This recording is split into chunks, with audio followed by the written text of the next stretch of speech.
The second man press is when you use two of your players to press or mark one of your opponent's player. Right? Right? Wrong. Instead, the second man press is simply trying to create a little bit more pressure on your opponent's player with the ball, not just double marking a player. In fact, the idea of double man pressing is why it's least effective when you use it in FIFA 22. It's better to think of it as the player lock, but in a defensive sense. While you're using the player lock, you let the AI control one player while you focus on getting in the better position with the player you're controlling, right? That should be the same concept you apply when you use the second man press, in the sense that you let the AI get close to the player with the ball, while instead of chasing aimlessly after your opponent's player, you can predict where the attack is heading and get the player you're controlling in a better position to intercept the pass, perform a well-timed tackle, block a shot, or simply just cut a dangerous passing lane.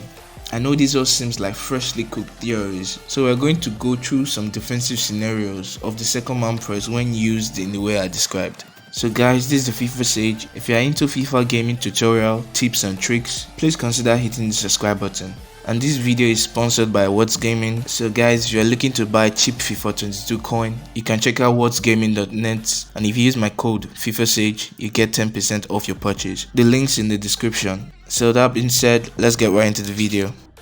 So to perform the second man press in FIFA 22, you have to hold R1 while defending, or if you're using a custom setting where R1 is assigned to your sprinting, then your second man press button should be R2. Now we're familiar with the button, here comes the hard part, how to use the second man press. As you can see in this clip, my opponent is restarting the game after I just scored. Then I immediately started charging towards the ball with two players, player A which I'm controlling and the other player which is the second man doing the pressing. You immediately notice a green cursor in the head of the player that usually has a timer that determines how long that player the AI is controlling can continue pressing.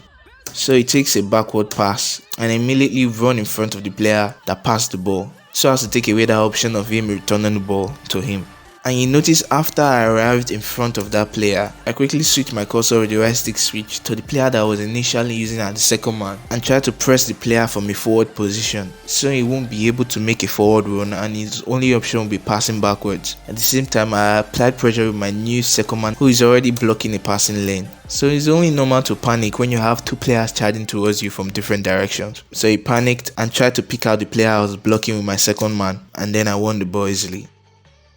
So here's another scenario where I lose the ball while attacking and my opponent was going for a counter attack. So I charged at him with one of the player I was attacking with, while I activated the second man press from one of my CDM to add pressure from higher up in the field.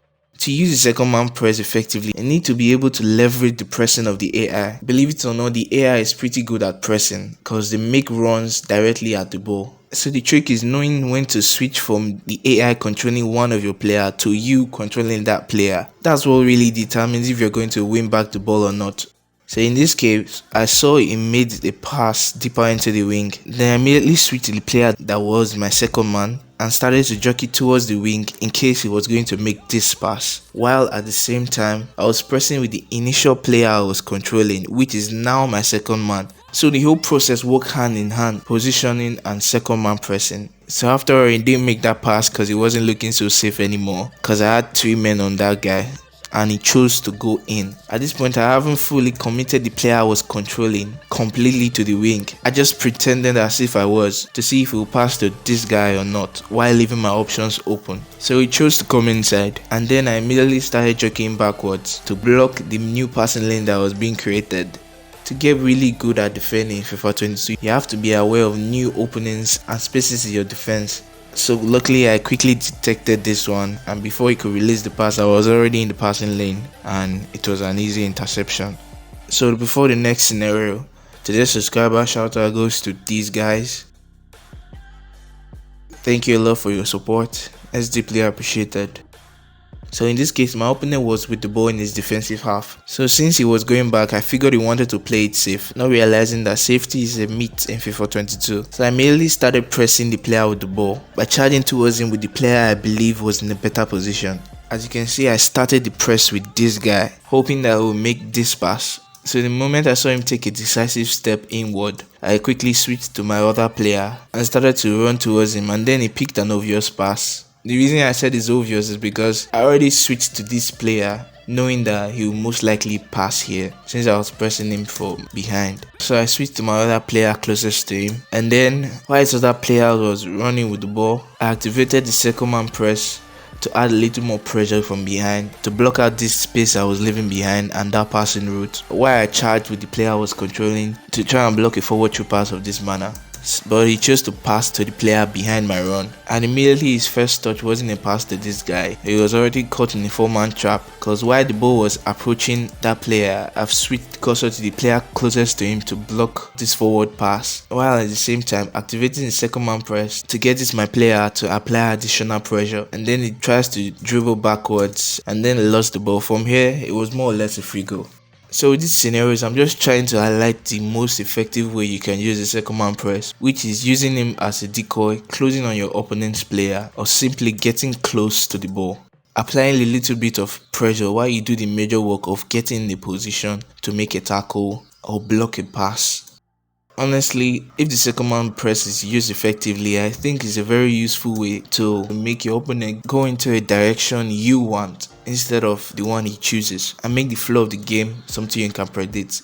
If you notice from all the scenarios we reviewed so far, I haven't really done a double man press. I've just used the second man press to buy me a bit more time, like I'm doing here, to get in a better position to block any dangerous balls, either pass or shot. So in cases like this, while you have a player running down the wing, you quickly activate the second man press so you can corner him and make him take a heavy touch, then you can win the ball. Or if there's an open player, use the second man press with the man with the ball while you control the other player to try and block that opening. Like in this case, while my opponent is running to the wing, the moment I saw my opponent player receive the ball that far in the wing, I immediately activated the second man press to try and cover both the run and any backward pass. And then the moment I noticed he wasn't going to pass, I quickly activated the second man press to make the AI take this player closer to the box while I tried to use my player to cut this passing lane. And then it was a cross after all, and my player was in the position to deal with the cross. So another good thing about this second man press is you can quickly switch the player you're controlling with the man doing the second man press at any time. So if it's to make a tackle, once the air has gotten close enough to that player, you can switch to the player and then you press your shoot button to perform a stand tackle, exactly like I did in this case. You can see second man press activated, trying to block one of the passing lane, which is this one. It didn't pass, so I immediately switched the cursor to that player I was initially using for my second man press, and then I made the tackle. So to get a hang of using the second man press, you can play some practice matches where you press your opponent with both the player you're controlling and the second man. Switch the players from time to time with either L1 or the right stick switch.